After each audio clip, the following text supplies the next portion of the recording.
Shalom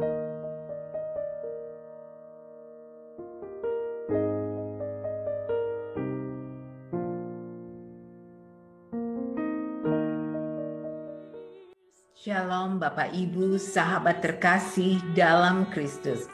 Selamat pagi, salam sehat, penuh berkat. Saya Katarina Dani, Seksi Kerasulan Kitab Suci Paroki Serpong, Gereja Santa Monica. Hari ini kita berada di penghujung September yang juga merupakan bulan Kitab Suci Nasional. Hari ini menjadi hari ke-22. Kami, Seksi Kerasulan Kitab Suci, menemani umat Paroki Serpong dalam rangkaian 7 menit wartakan kabar sukacita. Tanggal 30 September merupakan pesta wajib Santo Hieronymus, imam dan pujangga gereja yang terkenal dengan ucapan tidak mengenal kitab suci berarti tidak mengenal Kristus. Bacaan hari ini diambil dari Lukas 10 ayat 1 sampai 12. Yesus mengutus 70 murid. Perikop ini penuh dengan pesan perutusan. Yang tidak kalah menariknya adalah angka 70 yang mempunyai tempat istimewa di dalam Alkitab. Setelah peristiwa air bah, bumi dihuni ulang oleh 70 keturunan Nuh, menjadi simbolis banyaknya bangsa di bumi, dan tersirat pesan Yesus adalah perutusan yang universal. Meskipun saat itu pemberitaan tentang Yesus dan kerajaan Allah masih di seputar Galilea. Tanakh Ibrani diterjemahkan ke dalam bahasa Yunani oleh 70 cerdik pandai Yahudi di Alexandria pada abad ketiga sebelum kelahiran Kristus. Terjemahan ini dikenal dengan nama Septuaginta, dibaca oleh orang-orang Yahudi zaman Yesus, termasuk Yesus dan para murid. Jika diamati lagi, kisah Yesus mengutus 70 murid hanya ditulis di Injil Lukas. Mengapa demikian? Pada awal jemaat gereja perdana, seorang penulis bernama Hippolytus dari Roma membuat catatan 12 rasul Yesus dan 70 murid. Salah satu murid di dalam catatan Hippolytus adalah Lukas penulis Injil. Kembali kepada bacaan hari ini. Setelah menunjuk 70 murid, Yesus menyampaikan pesan-pesan kepada para murid yang menjadi strategi bagaimana Yesus mengutus para murid. Apa saja pesan-pesan itu dan apa yang dapat kita teladani untuk tugas perutusan kita masing-masing saat ini. Dengan pergi berdua-dua, para murid diutus untuk dapat memberikan kesaksian mengenai Yesus dan kerajaan Allah. Bagi orang Yahudi, sebuah kesaksian dapat dipertanggungjawabkan jika dilakukan oleh 2 orang atau lebih. Ulangan 19 ayat 15. Dengan pergi berdua-dua juga dapat dimaknai agar dalam menjalankan perutusan, para murid saling melengkapi, saling mengingatkan, dan saling meneguhkan sebagai sahabat. Jemaat perdana melakukan hal serupa, mengabarkan Injil. Misalnya, Paulus dan Barnabas ke Antiokhia, Kisah Para Rasul 13 ayat 14. Barnabas pergi ke Siprus bersama Markus, Kisah Para Rasul 15 ayat 39. Berdoa adalah hal yang selalu Yesus ajarkan. Perutusan para murid adalah bagian dari perutusan Yesus.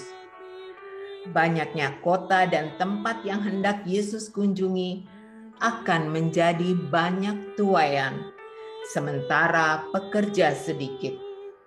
Karena itu di dalam doa kepada Bapa, memohon, mintalah kepada Tuhan yang empunya tuaian, supaya Ia mengirimkan pekerja-pekerja untuk tuaian itu. Kemana para murid akan diutus? Pergilah, sesungguhnya aku mengutus kamu seperti anak domba ke tengah-tengah serigala. Tantangan dan risiko adalah serigala bagi para murid yang harus dihadapi.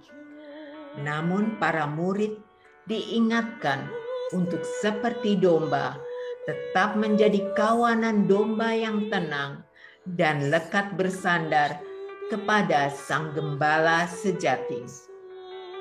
Yesus menghendaki para murid sederhana dan fokus dalam menjalankan tugas perutusan. Untuk itu Yesus memberi nasihat-nasihat, jangan membawa pundi, bekal juga kasut. Jangan memberi salam kepada siapapun di dalam perjalanan. Dua hal yang tampaknya perlu, namun justru Yesus mengatakan jangan. Dua hal yang menunjukkan para murid untuk percaya akan penyelenggaraan Tuhan dengan tidak terbebani hal-hal duniawi dan tidak menunda apa yang menjadi perutusannya. Lalu, apa perutusan mereka?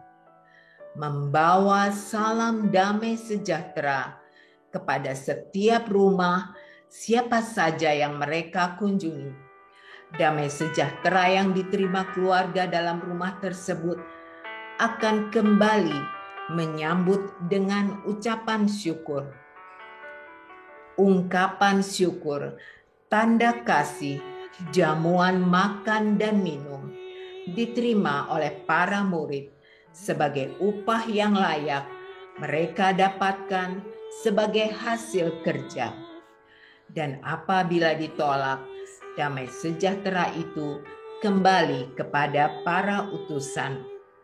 Tidak berpindah-pindah tempat menjadi bentuk kesederhanaan untuk berani berkata cukup dengan membangun komunitas persaudaraan dalam rumah yang mereka kunjungi.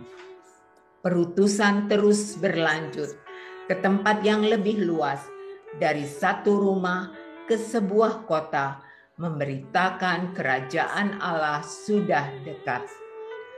Gambaran kerajaan Allah mengutip Yesaya 61, 1-2 yang disampaikan Yesus di Bait Allah pada hari Sabat, tertulis dalam Lukas 4 ayat 18-19, menjadi karya Yesus dan karya para murid untuk memberi kesembuhan.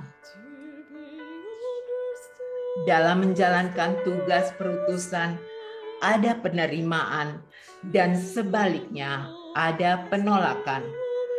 Saat tawaran kerajaan Allah ditolak, maka yang dilakukan para murid adalah memberikan peringatan dengan tindakan simbolis.